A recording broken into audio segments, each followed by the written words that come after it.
नमस्कार मित्रांनो. माणूस बोलायला तर 2 वर्षाचा असल्यापासून शिकतो, पण काय बोलावे आणि कुठे शांत राहावे हे शिकायला मात्र कधी कधी पूर्ण आयुष्य निघून जातं.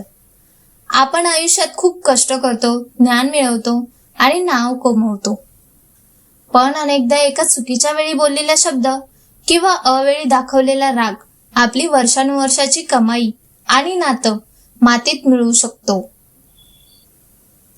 संस्कृत मध्ये एक म्हण आहे, मौन सर्वार्थ साधनम. अर्थात मौन हे सर्व गोष्ट साध्य करून देण्याचं एक साधन आहे. शांत राहणे म्हणजे समोरच्याला घाबरणे किंवा हार मानणे नव्हे, तर शांत हे एक असे प्रभावी शस्त्र आहे जे सर्वात मोठ्या वादाला संपवू शकते आणि कठीण प्रसंगातही तुम्हाला विजयाकडे नेऊ शकते. आपल्या दैनंदिन जीवनात असे अनेक प्रसंग येतात जिथे शब्द वापरण्यापेक्षा गप्प राहणे जास्त फायद्याचे ठरते. मग तो घराबाहेरचा अपमान असो, घरातील वाद असो किंवा कामाच्या ठिकाणची स्पर्धा. योग्य वेळी धरलेले मौन आपल्याला पश्चातापापासून वाचवते आणि लोकांच्या नजरेत आपला मान वाढवते. आज आपण अशाच 8 खास प्रसंगांबद्दल सविस्तर माहिती घेणार आहोत, जिथे काहीही झाले तरी शांत राहणेच तुमच्यासाठी आणि तुमच्या भविष्यासाठी सर्वात मोठे शहाणपण ठरेल. नंबर 1. जेव्हा कोणी तुमच्यावर रागाच्या भरात ओरडत असेल. जेव्हा समोरची व्यक्ती ओरडते तेव्हा तिची मानसिक स्थिती संतुलित नसते. अशा वेळी जर तुम्हीही त्याच भाषेत किंवा रागाने उत्तर दिले तर तिथे शब्दाला शब्द लागतो आणि वादाचे रूपांतर मोठ्या भांडणात होते. रागाच्या भरात माणूस अशा गोष्टी बोलून जातो ज्याचा नंतर पश्चाताप होतो आणि नात्यात कायमची दरी निर्माण होऊ शकते. तुम्ही शांत राहिल्यामुळे 2 गोष्टी घडतात.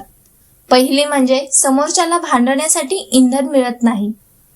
आग लावल्यावर त्यावर पाणी टाकले तर ती विझते, पण तेल टाकले तर ती भडकते. तुमची शांतता इथे पाण्याचे काम करते.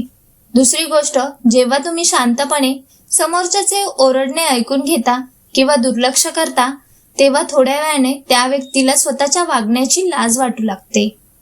मी इतका ओरडतोय तरी हा माणूस शांत आहे, हा विचार त्यांना त्यांच्या चुकीची जाणीव करून देतो. म्हणूनच अशा प्रसंगी फक्त 10 मिनिटे स्वतःच्या जिभेवर ताबा ठेवा. एकदा का समोरच्याचा राग शांत झाला की मग तुम्ही तुमचे म्हणणे शांतपणे मांडू शकता. शांत राहून तुम्ही केवळ वादच टाळत नाही तर स्वतःची प्रतिष्ठा आणि मानसिक शांती देखील जपतात. नंबर 2. अपुऱ्या माहितीच्या जोरावर चर्चा करणे. जेव्हा आपण अर्धवट माहितीच्या आधारावर बोलतो तेव्हा आपण नकळत चुकीची तथ्य मांडतो. आजच्या काळात माहितीची शहानिशा करणं खूप सोपे झाले आहे, त्यामुळे तुमचे खोटे किंवा चुकीचे बोलणे कोणाच्याही लक्षात येऊ शकते. अशा वेळी लोकांच्या नजरेत तुमची विश्वासार्हता कमी होते आणि हा माणूस काहीही माहिती नसताना उगाच गप्पा मारतो अशी तुमची प्रतिमा तयार होते.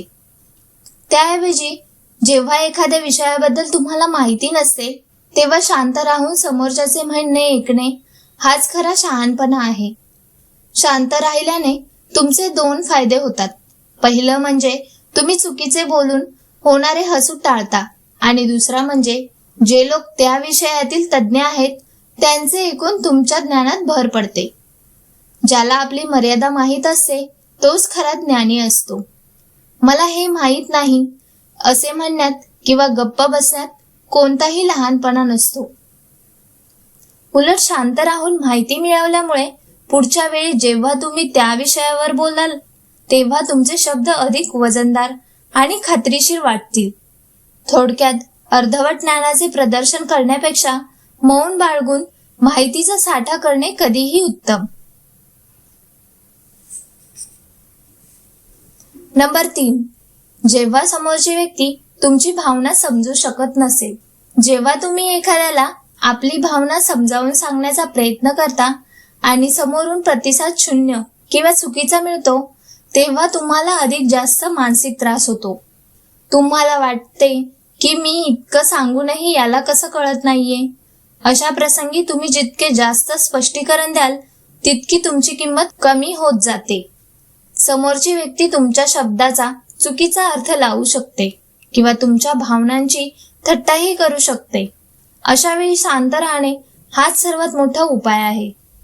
शांत राहिल्यामुळे तुमची ऊर्जा वाचते आणि स्वतःचा स्वाभिमानही जपला जातो. तुमची शांतता समोरच्याला हा संदेश देते की माझ्या भावना तुझ्यासाठी नाहीत. ज्याला शब्दांची किंमत कळत नाही त्याला तुमचे मौन काय समजणार. त्यामुळे जिथे तुमच्या भावनांची कदर नाही तिथे शब्द खर्च करण्यापेक्षा शांत राहून तिथून बाजूला होणे तुमच्या मानसिक आरोग्यासाठी आणि सन्मानासाठी कधीही चांगले असते. तुमचे मौन ही तुमची ताकद आहे, ती ओळखा. नंबर 4, दुसऱ्याच्या घरातील खाजगी वादात. अनेकदा आपण चांगल्या भावनेने सल्ला देतो, पण वादाच्या भरात लोक त्याचा चुकीचा अर्थ काढू शकतात. उद्या ते कुटुंब एकत्र आले तर हा माणूस आमच्यात भांडणं लावत होता असा आरोप तुमच्यावरती येऊ शकतो. यामुळे तुमचे त्यांच्याशी असलेले संबंध कायमचे खराब होऊ शकतात. विनाकारण दुसऱ्याच्या गोष्टीत पडल्यामुळे तुम्ही स्वतःसाठी नवीन शत्रू किंवा नको असलेला मनस्ताप ओढवून घेता. जोपर्यंत दोन्ही बाजूंकडून तुम्हाला अधिकृतपणे विचारले जात नाही किंवा जिथे तुमच्या बोलण्याला किंमत नाही तिथे शांत राहणेच उत्तम.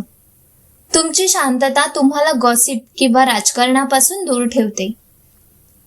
दुसऱ्यांच्या घराची गुपिते जाणून घेण्यात रस न दाखवणे हे तुमच्या सुसंस्कृतपणाचे लक्षण आहे. त्यामुळे दुसऱ्यांच्या वादात प्रेक्षक बनण्यापेक्षा किंवा सल्लागार होण्यापेक्षा शांत राहून स्वतःच्या कामावरती लक्ष केंद्रित करणे तुम्हाला भविष्यातील मोठ्या त्रासापासून वाचवते. तुमची मर्यादा ओळखून शांत राहणे हेच सन्मानाचे लक्षण आहे. नंबर 5, जेव्हा कोणी तुमचा अपमान करण्याचा प्रयत्न करत असेल. अपमान करणाऱ्याला तुमच्याकडून प्रतिक्रियेची अपेक्षा असते. जेव्हा तुम्ही शांत राहता आणि समोरच्याच्या डोळ्यात डोळे घालून फक्त एक छोटेसे स्मित हास्य देता तेव्हा समोरचा माणूस गोंधळून जातो. तुमची शांतता त्याला असा संदेश देते की तुझे शब्द मला स्पर्शही करू शकत नाहीत किंवा तुझी पातळी इतकी खाली आहे की मला उत्तर देणेही गरजेचे वाटत नाही.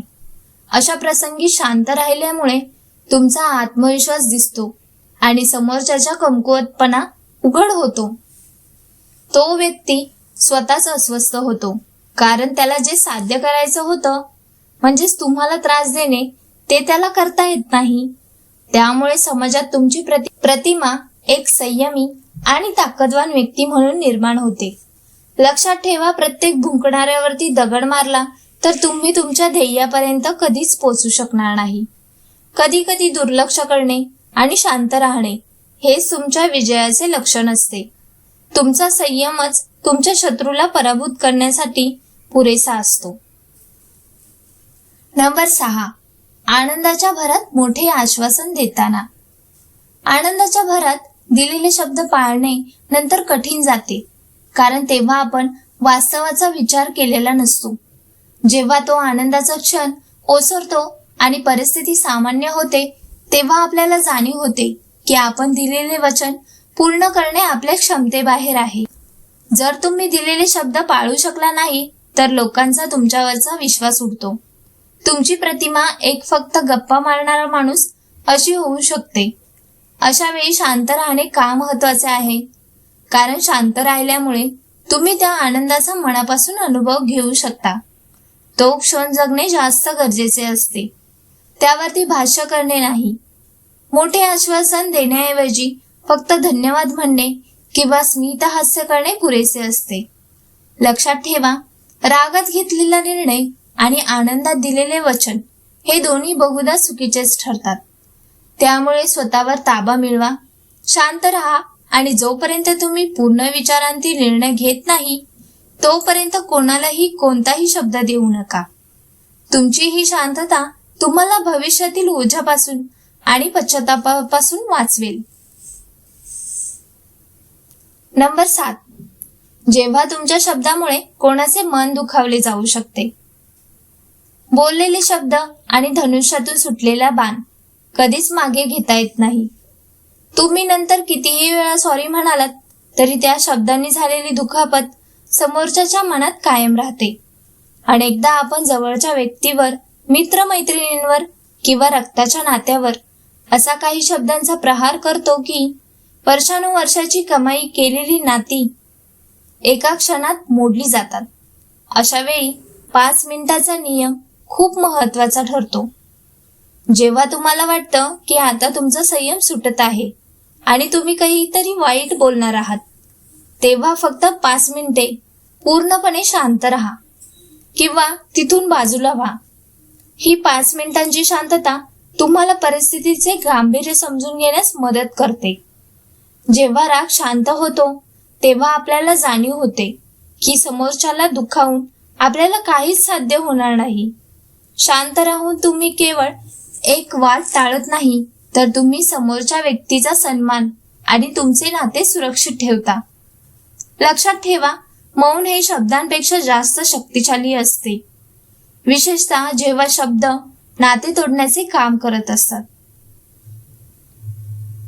नंबर 8, कोणाची निंदा किंवा गॉसिप चालू असताना.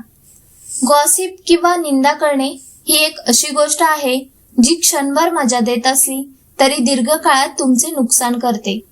जेव्हा तुम्ही कोणाबद्दल वाईट बोलता तेव्हा ऐकणाऱ्याच्या मनात असा विचार येतो, हा माणूस आज याच्याबद्दल वाईट बोलतोय, उद्या माझ्याबद्दल दुसऱ्या कोणाकडे असंच बोलला तर. यामुळे तुमची विश्वासार्हता संपते. दुसरी गोष्ट म्हणजे अशा चर्चांमध्ये बोललेलं शब्द फिरून फिरून त्या व्यक्तीपर्यंत पोहोचतात ज्याच्याबद्दल बोललेलं जात होते. यामुळे विनाकारण शत्रू निर्माण होतात आणि तुमच्या प्रतिमेला तडा जातो.